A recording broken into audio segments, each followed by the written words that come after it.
Arlo and the Hidden Lake. Arlo is a curious boy who lives in a small village by the edge of a deep forest near gentle hills, and he loves to explore new places each morning when the air is fresh and the sun peeks over the trees. And one day, while helping his grandmother clean the attic, he finds an old faded map that shows a hidden lake deep within the forest, a lake said to hold glowing fish and magical stones that grant hope to those with kind hearts. So Arlo feels his heart beat fast and he decides to follow the map.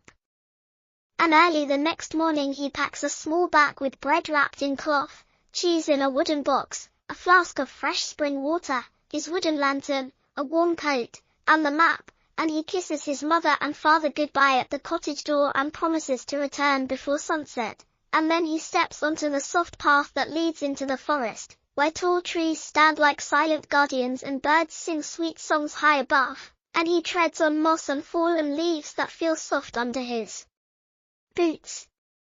And the sun makes small light spots on the ground through the branches, and he opens the map and points to the first mark, a great oak tree beside a sparkling river. So he follows the winding path until he sees the massive trunk of the oak, its roots deep in the earth and its bark rough like old leather, and he looks under a pile of fallen leaves at its base and finds a smooth grey stone with a tiny hole in its center. And Arlo smiles as he slips the stone into his bag, feeling a gentle warmth that tells him he is on the right path. And then he examines the next mark on the map, which shows the riverbank where an old wooden bridge used to stand, and he follows the river's silver glint until he finds the broken bridge spanning a narrow stretch of water. And though he feels a hint of fear at the gap in the middle, he takes a deep breath, holds his lantern high, and jumps safely to the other side, where he lands on soft grass with a triumphant laugh. And as he moves on, he hears a soft rustle behind him, and when he turns he sees a small white rabbit with bright eyes who seems to nod as if it understands the map. And Arlo feels a friendly spark in his chest and waves at the rabbit, and to his surprise the rabbit hops forward and stops, looking back as though it will guide him to the next place. So Arlo follows, and the rabbit leads him through a patch of blue wildflowers that sway gently in the breeze and glimmer softly under the sun, and among them Arlo finds a single flower that glows faintly. And when he lifts it carefully he feels a small pulse of light through his fingers, so he places the glowing bloom in his bag beside the grey stone, and the rabbit hops ahead again, leading him to a hidden spring at the roots of a gnarled old oak, where crystal water bubbles into a round pool. And Arlo kneels and fills his wooden cup, taking a sip of the cool fresh water that tastes of mist and calm. And after he seals the cup he whispers thanks to the spring and the rabbit, who watches with gentle eyes. And he follows the rabbit's soft hops along a narrow path that climbs a steep hill, and each careful step brings him higher until at the top he sees the hidden lake below, its water shining like sapphire under the bright sky and its shore stretching wide as a secret world. And he slides down on soft grass to the sandy beach, lands gently, and kneels to touch the water's edge, where glowing fish swim around his fingers like living stars, and his heart fills with joy at their dancing shapes. And then he spies 3 colorful stones glowing at the lake's bottom, one red like a sunset, one green like new leaves, and one blue like early dawn, and he reaches into the cool water and lifts each stone one at a time, feeling their warm magic pulse in his palms. And he places them gently in the wooden box he carries because he knows they are the gifts the gentle voice promised. And just then he hears a soft melody carried on the breeze that seems to say, "Thank you, Arlo. You have found our light.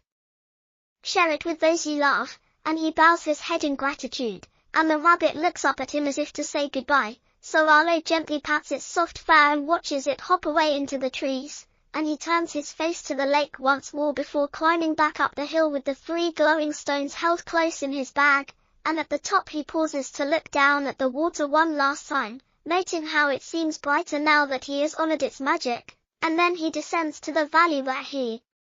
refills his cup at the hidden spring and tastes the water again with a grateful smile, and he walks through the blue flower patch to return the glowing bloom he gathered earlier to its special place. And he listens to its soft hum as he tucks it gently back into the earth, and when he steps on the broken bridge he crosses it once more with sure feet. And at the ancient oak he kneels to lift the grey stone and waves a silent farewell to the place that gave him that first gift, and soon he emerges from the forest onto the path that leads to his village, where the tall trees open to green fields dotted with wildflowers, and the warm sun guides him home. And when he reaches the cottage, his mother stands on the porch with worried eyes that turn to relief and joy when she sees Arlo and his bag of wonders, and his father rushes from the barn to meet him, asking eagerly about his journey, and Arlo shows them each gift: the glowing flower, the cup of spring water, the smooth grey stone, and the 3 colourful lake stones, and he tells them of the glowing fish, the gentle rabbit, and the soft melody that thanked him, and his parents listen with wonder as they help him place the flower in a small vase by the window. The water in a gentle fountain in the garden, the grey stone on the hearth, and the 3 colourful stones in a circle by the firelight, and as they set each gift in its place a soft glow spreads through their home and warm light fills the rooms, and soon the neighbours come by with curious smiles to see the new magic in the village, and Arlo stands with proud eyes and gentle heart as he shows each child how to be kind to the forest, how to care for the path, and how to listen to the quiet songs of nature, and the villagers promise to guard the forest and share its gifts with each full moon. And they plan a small festival by the stream where lanterns will light the path and songs of hope will fill the air, and Arlo helps to hang lanterns on the trees, decorate the village square with wildflowers, and guide the children in dances around the fountain. And that night the village glows with soft lights and laughter as neighbors share stories of wonder, and when the celebration ends Arlo sits with his family on the porch steps and watches the 3 colourful stones reflect in the lantern light. And he hears the gentle ripple of the fountain and the soft hush of the forest, and he feels in his heart that kindness and courage can bring magic anywhere, and he knows his journey to the hidden lake will become a story he shares again and again, reminding everyone that when you follow a kind heart the world will open its treasures to you. And as he climbs the stairs to his bedroom he places his wooden lantern on the windowsill to guide him through the night, and he drifts to sleep with a smile, dreaming of new adventures and the secret places that await those who look with gentle eyes.